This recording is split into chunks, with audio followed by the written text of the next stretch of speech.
Hello বন্ধুরা, আমি অনু update with অনু চ্যানেলে তোমাদের স্বাগত। আমি চলে এসেছি কথা সিরিয়ালের আপডেট নিয়ে। কথা সিরিয়ালে তো দেখা যাচ্ছে ইউএসএ ফ্যামিলি থেকে নাকি আসছে ঋতুর বাড়িতে ঋতুকে দেখা যাচ্ছে খুব সুন্দর করে ঋতুর মা ঘর সাজাচ্ছে। তার বাবাকে ফুলের স্টিক আনতে বলেছিল, যতটা সাইজের আনতে বলেছিল ততটা সাইজের আনেনি, এই জন্য ঋতুর মা বাবার মধ্যে ঝগড়া লেগেছে। এদিকে ক্যাটারারের লোকেরা চলে এসেছে, তার দেরি করেছে কেন সেই জন্য ঋতুর মা প্রশ্ন করে আর তাদের সবাইকে দেখতে থাকে। তবে প্রত্যয়কে তার খুব চেনা চেনা লাগে। যাই হোক, তারা চলে গেছে এখন ফিশ ফ্রাই করতে। এইদিকে দেখা যাচ্ছে প্রিয়স্মিতা চ্যাটার্জি তার দুই ভাইকে নিয়ে চলে এসেই তাদের পরিচয় দেয় যে তারা নাকি বাইরে থাকে। এইদিকে তার দু ভাই বলে দিল্লিতে থাকে, মুম্বাইতে নাকি তারা ফ্ল্যাট কিনেছে। তার দিদি এলে তারা সব একসাথে দেখা করে, একসাথে থাকে, এই সব গল্প করে।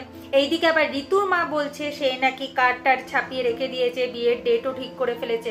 এখন প্রিয়স্মিতা চ্যাটার্জি বলে এখন অবধি তো আমি ঋতুকেই দেখলাম না, তাহলে আপনি কি করে সমস্ত কিছু ঠিক করে নিলেন?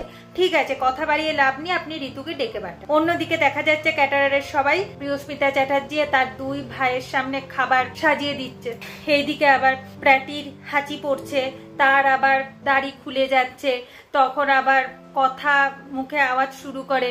আর এই আওয়াজ কি জন্য সেটা ঋতুর মা জিজ্ঞাসা করে। তখন আবার এবি বলে কথার ওপর নাকি মাঝে মাঝে ঠাকুর ভরটর করে, সেই জন্য এইসব করে। নানান রকম ভাবে তারা একে অপরকে ম্যানেজ দিচ্ছে। অন্যদিকে দেখা যাচ্ছে ঋতু এসে উপস্থিত হয়েছে। ঋতুর শাশুড়ি মা ঋতুর জন্য একটা সুইমিং ড্রেস নিয়ে আসে, সেটা পরে আসতে বলে। যা দেখে ঋতুর মা রেগে জ্বলতে থাকে, বলে এ কি, এইরকম ড্রেস কে পরে? আর প্রিয়স্মিতা চ্যাটার্জি বলে এই শাড়ি টাড়ি পরা না আমাদের ওখানে চলে না, এইরকম ড্রেস পরতে হবে।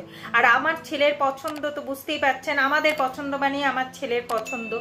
তাই আমার যখন এইসব শাড়ি টাড়ি পছন্দ হচ্ছে না, তখন আমার ছেলেরও পছন্দ হবে না। যাও ঋতু, তুমি এই সুইমিং ড্রেস পরে আসো। ঋতু তাই পড়তে যাচ্ছে।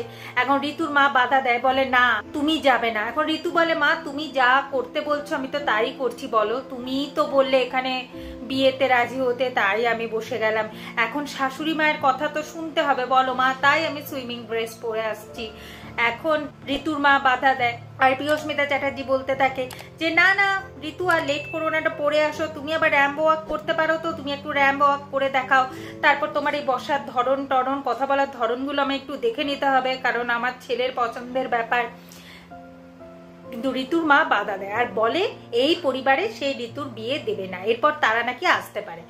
তারা এরপর যাওয়ার সময় বলে যায় যে আপনার মেয়েকে না আমাদের ফ্যামিলিতে মানায় না, আর আমাদের ছেলে এই বাড়ির জামাই হোক আমরা চাই না।